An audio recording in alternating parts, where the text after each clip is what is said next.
Oi, pessoal. Boa noite.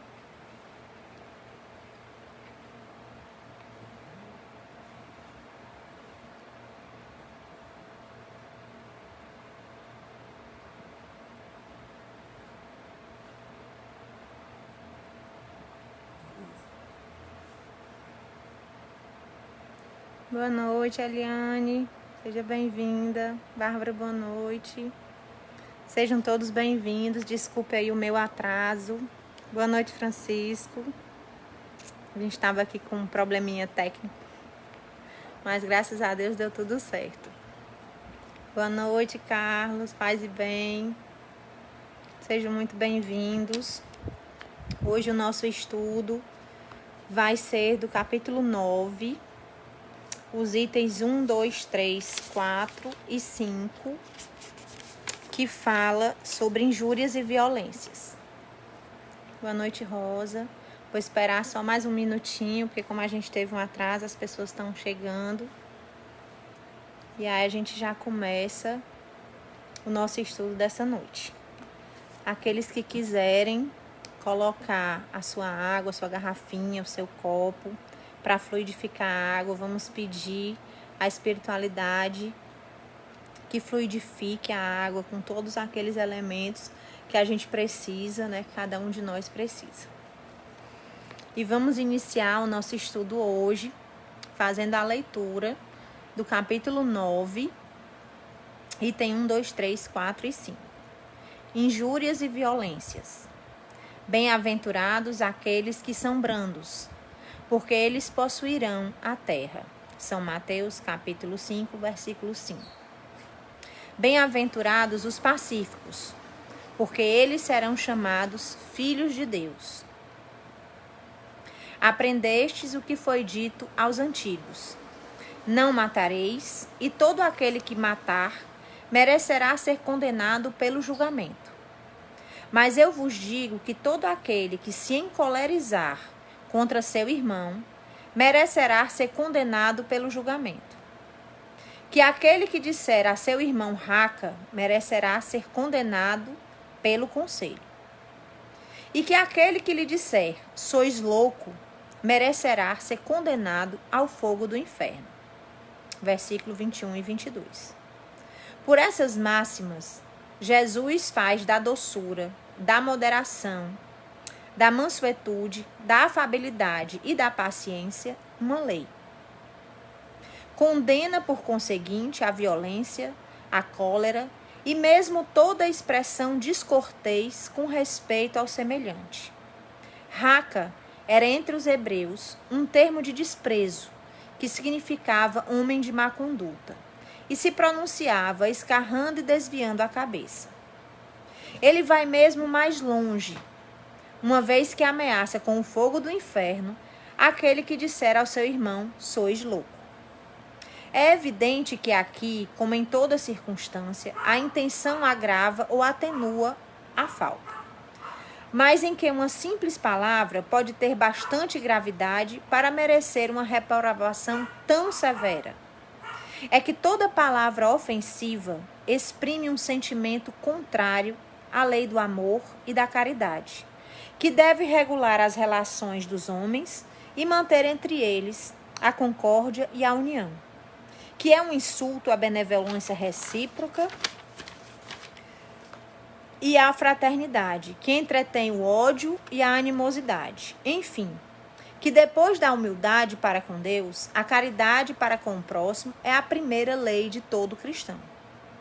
Mas o que diz Jesus por essas palavras? Bem-aventurados aqueles que são brandos, porque eles possuirão a terra. Tendo ele dito para renunciar aos bens desse mundo e prometendo os do céu. À espera dos bens do céu, o homem tem necessidade dos da terra para viver. Somente lhes recomenda não ligar a esses últimos mais importância do que aos primeiros. Por essas palavras, ele quer dizer que até esse dia os bens da terra estão achambrados pelos violentos, em prejuízo daqueles que são brandos e pacíficos. Que a estes frequentemente falta o necessário, enquanto que os outros têm o supérfluo. Promete que justiça lhe será feita na terra como no céu, porque são chamados filhos de Deus. Quando a lei do amor e da caridade for a lei da humanidade, não haverá mais egoísmo. O fraco e o pacífico não serão mais explorados, nem esmagados pelo forte e pelo violento.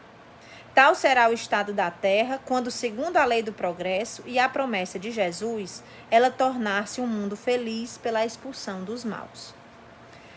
Olhe que as palavras, meus irmãos, de Cristo, elas foram bem incisivas. Óbvio que o contexto histórico da época era um pouco diferente do nosso, mas a essência ela continua. Então, Jesus diz que aquele que chamar seu irmão de louco merecerá ser condenado ao fogo do inferno. Se nós fôssemos aplicar essa máxima ao pé da letra, eu digo que faltaria lugar no inferno para encher todos os lugares necessários das pessoas que fazem esse tipo de ofensa. Hoje a gente tem muita notícia de bullying, tanto nas escolas, no trabalho, nas universidades. A gente tem hoje uma política de prevenção ao bullying, a gente tem uma política de prevenção ao assédio, porque isso está atrelado a um adoecimento da humanidade, que é a depressão, que é o próprio crescimento da curva de suicídio. Às vezes, né, e eu vou usar aqui um ditado dos antigos, quem bate, esquece. Quem apanha, não esquece nunca. E a gente precisa, todos os dias, policiar aquilo que sai da nossa boca.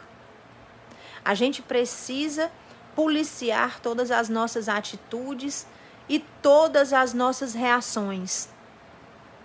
Porque a lei divina, ela é implacável, ela é extremamente justa, e tudo aquilo que você joga no universo, ele vai voltar para você. Às vezes, fazemos brincadeiras de mau gosto, fazemos comentários maldosos, ofendemos os nossos irmãos e achamos que aquilo passou, que aquilo foi num contexto caloroso e que passou. Quando, na verdade, talvez aquelas palavras que para nós se perderam no vento, elas causaram marcas tão profundas nas almas daquelas pessoas que ouviram que a gente não tem nem noção. Eu sempre costumo dizer, quando eu faço as minhas palestras, que a gente precisa olhar o nosso irmão e enxergar a sua alma. A gente não sabe o que aquela pessoa passou. A gente não sabe o que aquela pessoa está passando.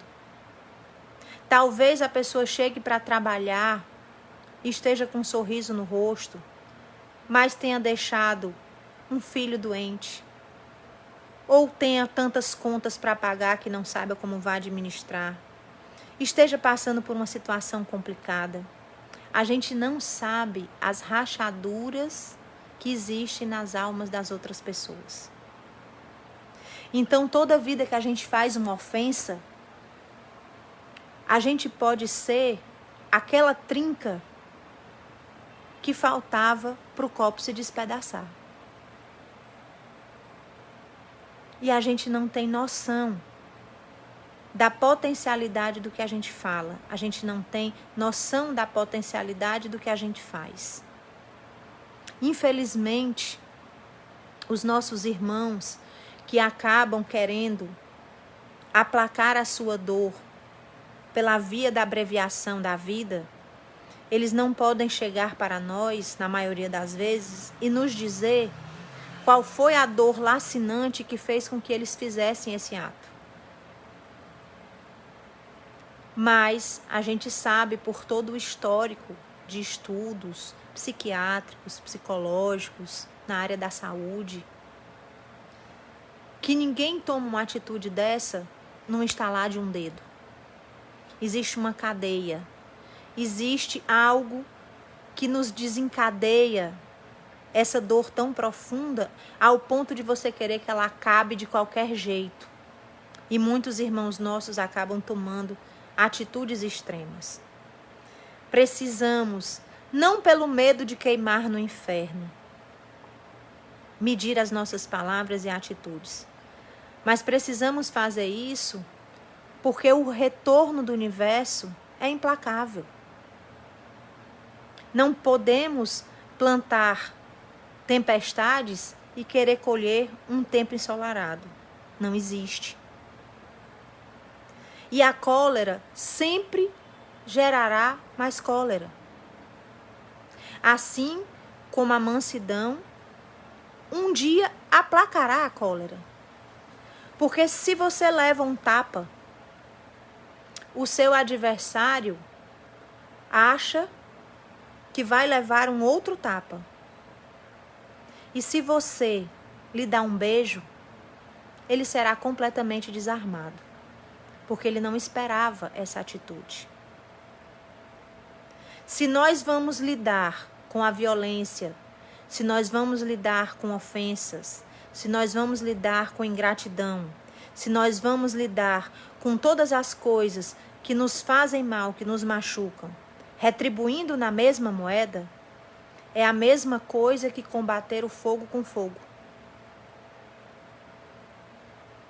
Nós vamos acabar aumentando a labareda que vai nos queimar.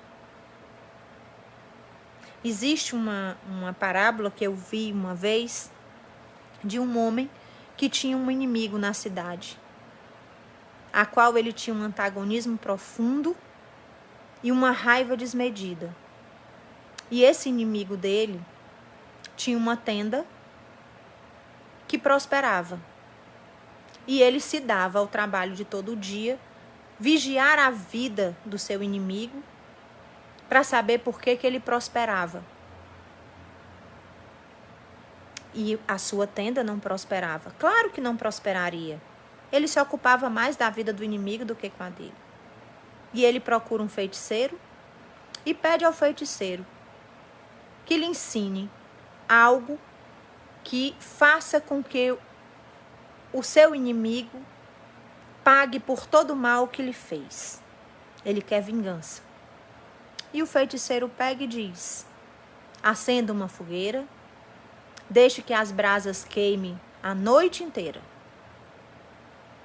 E ao final, pegue as brasas quentes com a mão, esmague-as até que elas virem cinza. Então, corra para perto do seu inimigo e jogue nele as cinzas. Depois retorne e me diga como foi. E da forma como ele foi ensinado, ele fez. Pegou as brasas da fogueira, esmagou-a com as mãos até virar cinzas, pegou as cinzas e jogou no homem. Ele continuou prosperando. E ele foi reclamar com o feiticeiro. E disse: olhe para mim. Estou com as mãos todas queimadas. Não posso sequer trabalhar. As brasas arrancaram a pele das minhas mãos. E quando eu fui jogar as cinzas no meu inimigo, poucas pegaram na túnica dele. Mas olha a minha túnica, está completamente suja de cinzas. E o feiticeiro olha para ele e diz: assim é o efeito da vingança. Assim é o efeito da cólera. As brasas da vingança queimam mais o vingador do que aquele que quer ser o alvo da vingança. E as cinzas lhe sujam mais porque tu as joga do que aquele que as pega. Então essa é uma historinha para a gente ter uma lição para a vida inteira.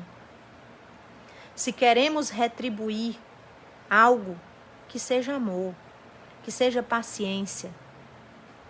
Embora sejamos únicos, mas todos temos um propósito único nessa vida: propagar a paz, a harmonia e o amor. Não sejamos o fogo que aumenta a labareda. Sejamos a água que apaga o fogo e fertiliza todo o caminho. Eu espero que vocês tenham um final de noite maravilhoso, abençoado.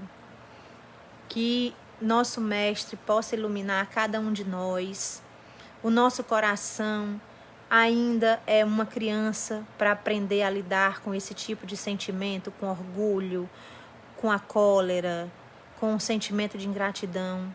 Mas nós estamos nesse mundo para evoluir. Então eu desejo que cada um de nós aprenda a ser água, que apague os fogos da cólera, do orgulho, da vaidade, e que a gente possa ser essa água que tudo faz fluir e tudo faz frutificar. Uma boa noite para vocês, que Deus abençoe, que nosso Mestre Jesus continue a iluminar os nossos caminhos. Boa noite e paz e bem.